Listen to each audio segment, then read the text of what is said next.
보셨습니까? 많은 분들이 종주를 해보셨는데 지리산 종주 코스가 예전에는 화대종주라고 해가지고 여기 화원차에서 올라가서 쭉 천왕봉 찍고 대원사로 내려오는 코스가 화대종주죠. 근데 요즘에는 화대종주보다 성대 코스를 더 선호하십니다. 성대 코스는 성산대까지 차 타고 가셔가지고 성산대부터 올라가는 코스예요. 그러면 일단 화원사에서 올라가는 이 4시간짜리 코스를 이렇게 생략할 수 있어서 조금 더 코스를 올라가는 게 좋은데 이 성산대까지 올라가는 이 코스가 천왕사에서부터 성산대까지 올라가는 코스입니다. 이 길이 언제 만들어졌을까요? 한 번쯤 생각해 보셨을까요? 옛날에. 자, 우리 광주에서 오셨으니까 5.18 사건을 일으켰던 주범이 누굽니까? 전두환 대통령 시절에 88 올림픽이 있었죠. 88 올림픽 전에 88 올림픽을 대비하여 노고단을 지리산을 관광 코스화하기 위해서 그때 이제 이 길을 놨습니다. 그 전까지는 그냥 꼴짝꼴짝 산길이었겠죠. 그 길을 이제 도로를 놓으면서 여기에 어떤 사람들이 도로를 놨을까? 어떤 사람이 놨는지 우리는 정확하게 모릅니다. 그냥 한 칸에 써두는 소문에 삼청교육대에 끌려갔던 분들이 여기에서 도로를 놨다고 해요. 그러면서 많이 다치기도 하고 죽기도 하면서 이 도로를 놨다고 합니다. 이렇게 깊은 지리산이 면적이 얼마나 될까요? 생각해 보셨습니까? 엄청 넓어요. 네, 엄청 넓은데 이 넓은 그 면적이 대략 483평방킬로미터라고 합니다. 이 길이가 구례에서 평양까지 거리가 452km라고 해요. 그래서 구례에서 평양 가는 거리보다 더 넓은 면적을 가지고 있는데 이 면적을 가지고 있다 보니 다양하게 많은 동물과 식물들이 살고 있겠죠. 그 중에 가장 대표적인 거 오늘 봤어야 되는데 못 보는 거 반달가슴곰. 반달가슴곰이 이 넓은 면적에 몇 마리가 살고 있을까요? 20마리, 100마리, 80마리, 30마리, 98마리. 아, 네. 일제강점기까지는 1000마리가 넘는 반달가슴곰이 우리나라에 살고 있었다고 해요. 근데 지금은 89마리가 있는 거예요. 네, 89마리가 있는데 지리산의 연구원들이 연구를 했을 때 가장 적정한 동물 개체수가 한 60마리에서 65마리 정도 됐다고 해요. 근데 훨씬 넘어갔죠. 그러다 보니 이제 이 친구들이 지리산에는 그만 살 수가 없는 거예요. 그럼 어떻게? 넘어가야죠. 자리를 이제 백두대간을 타고 쭉 올라가고 있습니다. 올라가다 보니까 사람들을 마주치기도 하고 그 다음에 이제 사람들이 지리산에 있어도 반달가슴곰이 서식하기 그러니까 반달가슴곰의 서식처는 깊은 산속이에요. 그리고 물이 많고 그 고도가 높은 곳을 선호합니다. 그러다 보니까 높은 곳에 깊은 산속에 있겠죠. 근데 우리가 우리 아파트나 우리 동네 앞에 멧돼지가 갑자기 나타났어요. 그럼 어떻게 하십니까? 신고하죠. 그러면 사냥꾼이나 아니면 119들이 와서 멧돼지를 죽이거나 몰아냅니다. 반달가슴곰도 마찬가지예요.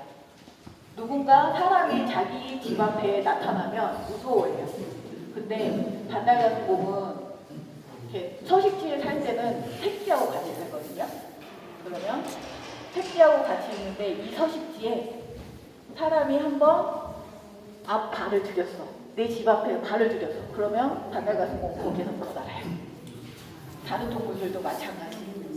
그러면 이사를 가야 되는데 이사를 가려면 서식지에서 동면하고 있거나 아니면은 서식지를 찾아놨는데 사람이 왔어. 그러면 이사를 해야 되잖아요.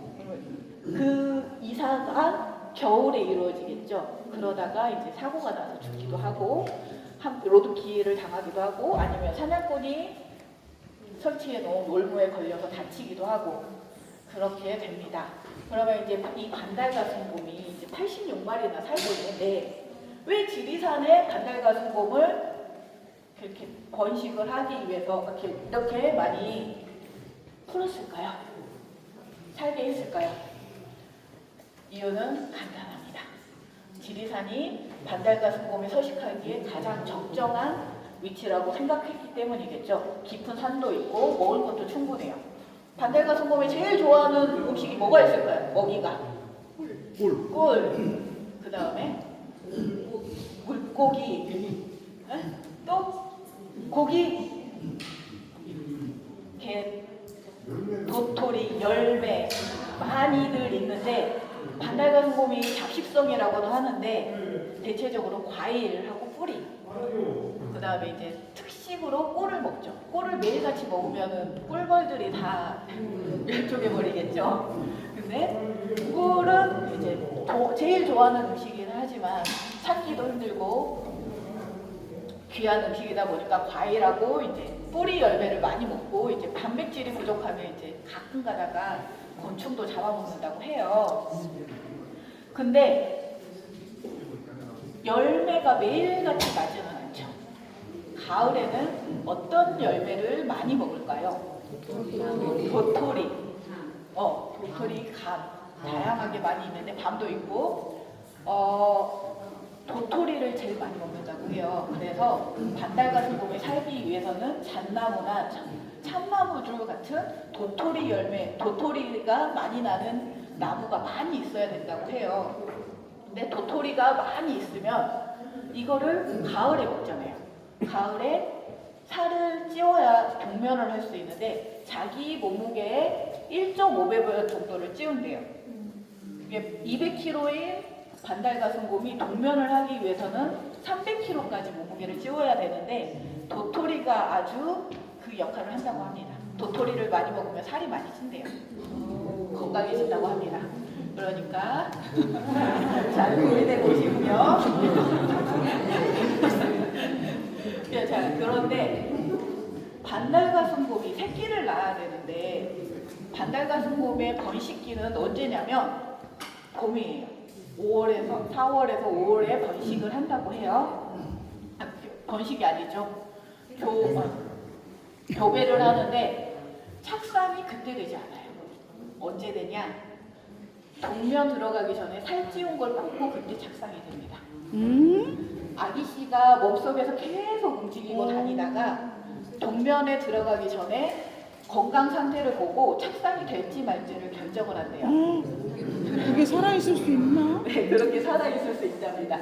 그래서 반달가슴곰이 동면에 들어간 12월에서 3월까지, 3, 4월까지 동면을 하는데 그 시기에 임신도 했다가 새끼도 낳아요. 그러면 한 2, 3개월 정도의 배에 착상을 가지고 있는 거죠. 그래서 반달가슴곰 새끼가 태어나면 크기가 요렇답니다. 네, 실제. 그래서 이렇게 작은 반달가슴곰이 태어나서 이거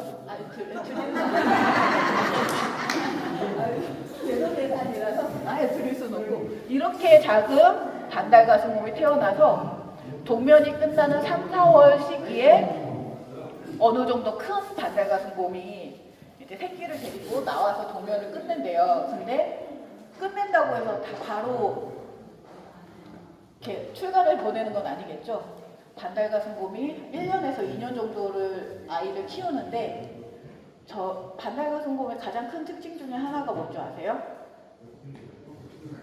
나무를 잘 탄다는 거예요. 거의 대부분을 나무 위에서 상살이라고 해서 우리로 따지면 오두막 같은 걸 만들어 놓고 그 위에서 잠도 자고 놀기도 하고 위를 관찰하면서 제가 얼마 전에 반달가슴곰이 나무 위에서 쉬어하는 걸 봤는데 와 진짜 폭포수 떨어지는 건 줄 알았습니다. 그 정도로 나무 위에서 소변까지도 볼 정도로 그렇게 이제 나무 위에서 잘 자라는데 저는 반달가슴곰이 그냥 본능인 줄 알았어요. 나무를 잘 타는 게 본능인 줄 알았는데 얘네들도 가정교육을 시키더라고요. 어떻게? 새끼 새끼가 처음에는 무서워서 나무를 못 올라가니까 엄마 곰이 뒤에서 받쳐줘요. 엉덩이를 받쳐주면 안 떨어져도 엄마가 받칠 수 있으니까 그렇게 받쳐서 처음에는 한 1m 정도 올려가고 그리고 이제 무서워서 내려와. 그러면 다시 이제 또 나무에서 놀다가 또 올라가는데 엉덩이를 받쳐주면 올라가고 하면서 교육을 시켜요. 그리고 먹을 걸 찾는 것도 교육을 시키고 그 다음에 뭐 어디 찾아가는 것도 교육을 시킵니다. 근데 아빠는 없어요. 아빠는 교배만 하면 끝납니다. 엄마랑 아빠가 같이 살지 않아요. 다 독립개체로 따로따로 살기 때문에 나중에 이제 그 새끼곰이 성체가 돼가지고 이제 독립을 하게 되잖아요. 같은 수컷이야. 근데 아빠 곰을 만났어요. 근데 서로 못 알아보고 그래서 싸워가지고 죽이기도 하고 싸우기도 하고 쫓아내기도 한다고 해요. 그런 식으로 반달가슴곰이 이렇게 서식을 하는데 이 반달가슴곰을 우리가 왜 지리산에서 이렇게 지키고 보호해야 하는가에 대해서 우리는 생각을 해봐야 할 것 같아요. 반달가슴곰이 이렇게 나무 위에 올라가면 나무를 부러뜨리고 망가뜨립니다. 근데 그리고 꿀을 좋아한다고 했잖아요. 반달가슴곰은 꿀만 먹지 않아요. 벌, 집채, 애벌레까지 모두 다 그냥 통째로 먹습니다. 근데 그러면 이제 벌들이 공격을 할 거잖아요. 근데 공격이 통하지 않아요. 왜냐면 털이 길어서 그리고 피부가 두껍대요. 그래서 벌이 싸도 그냥 그러려니 하고 그냥 꿀을 먹습니다. 그렇게 모든 뭐 애벌레든 동물이든 다 그렇게 초토화를 시키는데 그럼에도 불구하고 왜 곰이 지리산에 있어야 되는가? 그 이유는 바로 이 친구들이 이렇게 나뭇가지를 잘라내면서 이렇게 상사리를 만들고 놀잖아요. 그러면 우거졌던 숲에 햇볕이 들어옵니다. 햇볕이 들어와야 다른 작은 식물들이 살아갈 수 있잖아요. 그렇게 하고 도토리나 과일들을 먹고 나면 똥을 싸잖아요. 반달가슴곰이 싸는 똥에는 그 씨앗을 배양할 수 있는 영양분이나 그 효과가 새싹을 돋을 수 있는 효과가 5배, 6배까지 높대요. 그래서 이렇게 반달가슴곰이 먹고 지나간 흔적들이 숲을 더 건강하게 만든다고 해요. 우리는 인간만 세상에 존재하면 된다라고 생각하시는 분들이 존재하기도 하고 지금도 사람이 우선이지 왜 동물이 우선이야 라고 기분 나빠하시는 분들도 많이 계세요. 왜 자연이나 숲은 인간을 위해서 존재하는 거지 이렇게 하는데 자연이 없는 곳에서 인간도 없다라는 게 제 생각입니다. 어떻게 사람이 이렇게 우리는 모기나 파리 같이 해충이라고 하는 것들도 우리가 몰라서 그런지 각자의 생활에서 자연에서 어떤 역할을 하고 있는지 우리는 모든 걸 다 알지 못하거든요. 우리는 한낱 인간도 모든 걸 다 알지 못합니다. 내 자신이 어떻게 살아가는지도 모르는데 동물이나 자연이 어떻다라고 어떻게 확신할 수 있는지 그리고 인간이 내가 살기 위해서 그들이 죽어도 된다라고 생각하는 것조차가 어떻게 보면 나를 같이 죽이기 위한 하나의 방법은 아니지. 그런 거 한 번쯤 생각해 보셨으면 해서 반달가슴곰원에서 지리산에서 반달가슴곰 이야기 한번 해봤습니다. 이상 마치겠습니다. 1조